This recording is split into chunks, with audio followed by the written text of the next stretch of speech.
Now, Emmanuel Macron says Europe is ready to offer security guarantees to Ukraine the day a peace accord is signed. Volodymyr Zelensky says we have not yet seen any sign from Russia that they want to end the war. Vladimir Putin himself vowing to carry on fighting as he says his troops are advancing on all fronts. That the rhetoric as today European leaders and Zelensky are meeting here in Paris in a new effort to pile pressure on Vladimir Putin, the aim to shore up those security pledges and to get a clearer picture of US involvement. The leaders are going to be joined later by video conference by Donald Trump. Well, I'm joined now by our senior reporter, Catherine Norris Trent, who's at the Elysee Palace for us, and as well our international affairs editor, Philip Turle, who is with me here on set. Let's start with you, Catherine. First of all, just tell us what the latest is there from the Elysee and what the leaders are hoping to get out of this. Good morning, Stuart.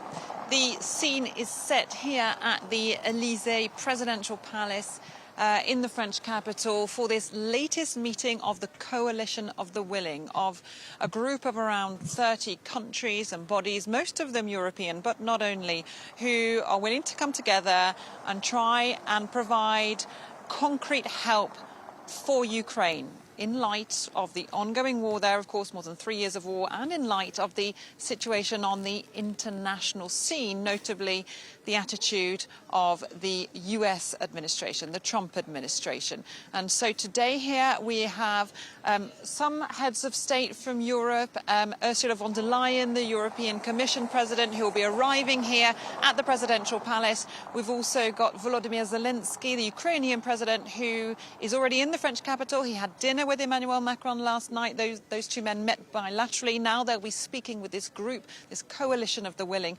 trying to hammer out just what kind of concrete security guarantees this coalition can provide for Ukraine. And they're trying to seize the momentum, trying to get the Americans on board to provide security guarantees as well. But the main, I think, message that the Europeans, that the French presidency wants to get out of this meeting is they say Europe is ready. We are ready. They say they can provide concrete help by shoring up Ukraine's army and also giving it equipment, giving it training, giving it financing. Perhaps there's a possibility as well of European and other multinational troops on the ground. That's a bit of a thorny question. We may hear more about that later on today.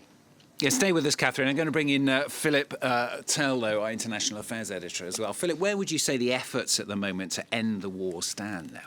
It's very complicated, Stuart, because it all boils down to the fact that there is no ceasefire between Russia and Ukraine, and all of this hinges on that. I think there are three elements here which are important to underline. First one is, as Catherine was just saying, there are efforts to try to boost the numbers of missiles being sent to the Ukrainians. That's something that the United States has done. The Europeans can provide more equipment for the Ukrainian army to put pressure on the Russians. That's something they can do right now. But the two other issues that they are trying to underline here, the first one being troops on the ground, that Catherine was just mentioning, is very difficult because that's only after a ceasefire agreement has been signed, and that's already a red line by the Russians saying they won't accept peacekeepers on the ground. And the next one is this Article 5 style NATO agreement, which is not a NATO agreement because Ukraine is not being allowed to join NATO, but it would mean that any attack against Ukraine by the Russians would be an attack against all the allies of Ukraine who would come to its help. That's also a red line with the Russians. And on the Ukrainian side, there are red lines as well. They don't want Russia to keep hold of the 4 provinces that it currently occupies, either fully or wholly. It doesn't want to keep hold of Crimea. It wants to join NATO, and that's a red line for the Russians. So it's very difficult to see how any agreement can be found in trying to move forward with this at the moment. But certainly there is pressure coming from the Europeans, but it all hinges on really what Donald Trump is going to do next. Well, let's go back to Catherine Norris Trent at the Elysee Palace. Catherine, you mentioned it earlier on. Of course, what's really crucial as well today is to find out where the US stands on this. And Donald Trump's going to join those leaders a little bit later on the line, isn't he? Yes, that's right. After the coalition has held talks between themselves, they're going to get on the line to Donald Trump in the White House and his advisors. And I think the idea is to try and impress upon the American president just how much progress they've made. That this message again, they're saying, we are ready, so that they're not giving the Americans the feeling that the US alone is shouldering the burden of Europe's security. That's something that Emmanuel Macron and his European colleagues want to try and dismiss. Whether they will have enough tangible, concrete measures on the table to satisfy the Trump administration remains to be seen, on what kind of action the American president will be willing to take is also up in the air. We know he's switched positions several times, seemingly, or switched his rhetoric on Ukraine several times. He had set this deadline of the 1st of September for Vladimir Putin to start moving towards direct talks with Volodymyr Zelensky. That deadline has gone and passed. So what will come next? The Europeans here today, this coalition of the willing, will be hoping to use that as a springboard to try and bounce Donald Trump and his team into some kind of action against Russia, or at least in favour of Ukraine, something more than that they've seen so far. Catherine, thanks very much. We'll let you go back to watching the events there at the Elysee. Catherine Norris Trent there at the Elysee Palace. But Philip Turle, our international affairs editor, is still with me here on set. Trump, where would you... Philip, call you Donald Trump for a minute. Philip, where would you say Donald Trump's efforts are to broker three-way talks between Vladimir Putin, Volodymyr Zelensky and himself? Because that's what he said he wants to do, isn't it? Well, it all seems to have come to a halt for the time being. I think there's a lot of frustration on the part of European leaders, particularly those taking part in these talks in the Elysee Palace today, and particularly also from Volodymyr Zelensky, who has said that that deadline has come and gone.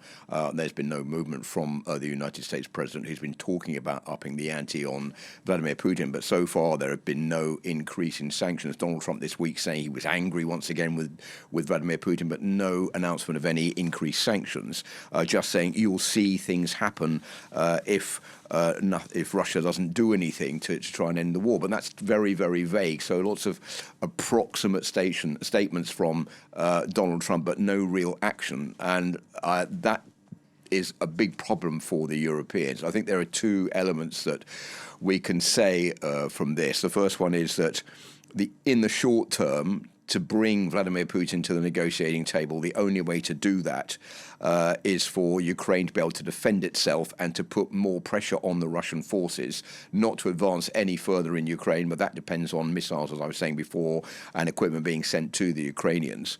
And the second point is that if massive sanctions are imposed on Russia, there have been gradual sanctions over the last 3 years. If massive sanctions were imposed on the Russians, that would increase the hardship of the Russian people and up the pressure on Vladimir Putin and eventually bring him to the negotiating table. From the United States point of view, there has been really no pressure on Vladimir Putin at all.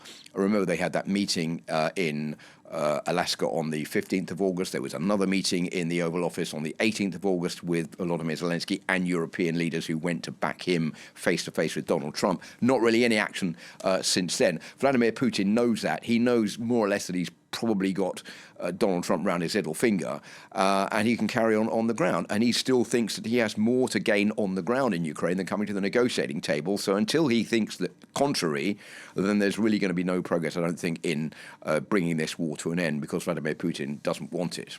And finally, Philip, let's talk about Vladimir Putin a little bit more. I mean, we've just seen him yesterday, of course, we were covering that summit there in Beijing, that military parade with him, President Xi Jinping and Kim Jong-un as well of North Korea. I mean, how has that been seen in the West?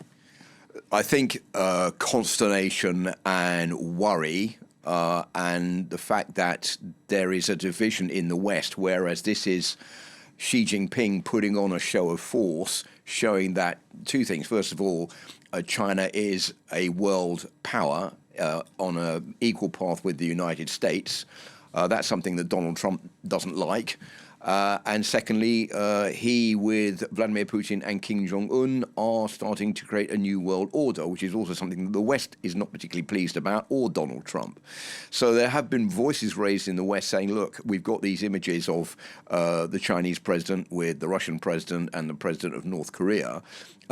Xi Jinping is inviting his allies to Beijing. He is showing that he is in league with them, trying to build a strong force. What is happening to us? We should be being brought together by the United States as a much stronger allied force, the United States with Europe and others. And what are we doing in place of that? The United States is pushing us away and imposing tariffs on Europe and making Europe into a bit of a pariah, which is not good because the US is trying to play it alone and the US won't be able to do that. So I think, will this be a wake-up call for Donald Trump? We don't know. But from what Donald Trump was saying, an attempt to conspire against the United States was taken rather jokingly by the Russian president, saying, well, let's hope that Donald Trump was joking.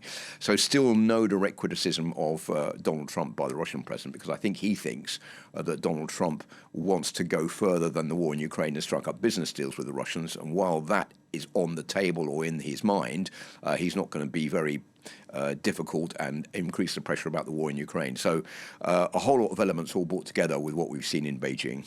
And we shall see.